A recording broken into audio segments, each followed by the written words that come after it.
Que pensez-vous du concept du binôme PDG-DRH pour le développement économique de l'entreprise ? Je pense que c'est essentiel à partir du moment où l'entreprise décide d'investir sur le capital humain, c'est-à-dire sur les hommes. Comment porter un projet stratégique sans essayer d'embarquer avec soi une politique des ressources humaines active. Et donc le binôme, il est là. Il est de considérer que la connaissance, les êtres humains qui fabriquent la qualité de l'entreprise tous les jours, ils doivent être embarqués dans les projets d'entreprise, dans les projets de transformation. Ça passe par ce binôme-là. S'il n'y a pas la confiance, s'il n'y a pas une volonté commune, une énergie commune, ça n'a pas de sens. Et donc plus que jamais, le binôme est essentiel dans cette période de grande transformation que nous sommes en train de vivre aujourd'hui. Que pensez-vous de l'impact de l'intelligence artificielle sur nos entreprises et sur notre société en général ? Alors, l'impact de l'intelligence artificielle, elle se conjugue avec d'autres impacts, avec celui de la convergence Internet, avec celui des nanotechnologies, avec celui du big data, avec celui de la 3D. C'est un ensemble en fait. L'intelligence artificielle en tant que telle est un des éléments de rupture technologique. L'ensemble se met en mouvement et aujourd'hui, c'est une transformation probablement pas connu notre humanité depuis très longtemps. Ce qui est compliqué, c'est d'arriver à évaluer très précisément l'effet au quotidien dans le métier des uns et des autres. Aujourd'hui, on le voit, on l'observe sur un certain nombre de secteurs. Ce qu'il faut avoir à l'esprit, c'est que ça va toucher quasiment tous les secteurs.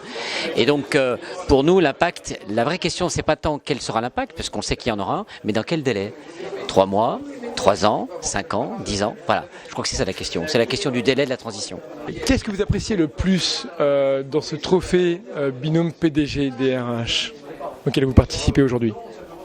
Je crois que ce qui est extraordinaire, c'est de voir que ces trophées, ce sont des personnes. C'est des formes, des caractères, des individualités. C'est pas quelque chose de désincarné. Quand on remet un trophée, on le remet à 2 personnes, à un binôme, et ça nous rend tangible que tout cela est possible. Je crois beaucoup à la vertu de l'exemple. Et de se dire, finalement, là où ils ont réussi, peut-être d'autres peuvent réussir, c'est essentiel. Un trophée, c'est d'abord ça. C'est de donner envie et de montrer que l'exemple, ça peut faire sens. Dans le cadre de la transformation digitale maintenant des entreprises, quelle est votre vision pour les prochaines années ? Vous savez, il y a le Conseil d'orientation de l'emploi a sorti un rapport il n'y a pas très longtemps, début janvier.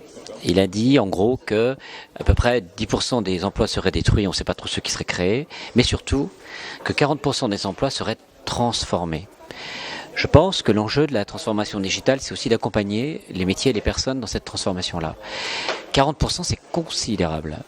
On a devant nous un effort immense de conception de nouveaux repères métiers, d'accompagnement de trajectoires professionnelles, un effort immense de formation. Je crois qu'aujourd'hui, l'enjeu qui est devant nous est de savoir si on veut que notre pays accoste cette révolution-là et passe cette vague du numérique avec plus ou moins des bagages sociaux. Moi, ma conviction, c'est qu'on doit mettre les moyens pour accompagner cette transformation au niveau des hommes et des femmes de notre pays. Il y a une vraie volonté d'avancer. Je pense qu'on peut rendre tangible tout ça. L'effort, il est effectivement très important. Il se chiffrera en milliards d'euros, en fait, l'effort de formation, au-delà du reste. Mais je pense que c'est ce qui a fait aussi l'histoire de notre pays et qu'il n'y a pas de raison qu'on n'empoigne pas cet énorme enjeu. Voilà ce que je pourrais vous dire. Merci beaucoup. Merci.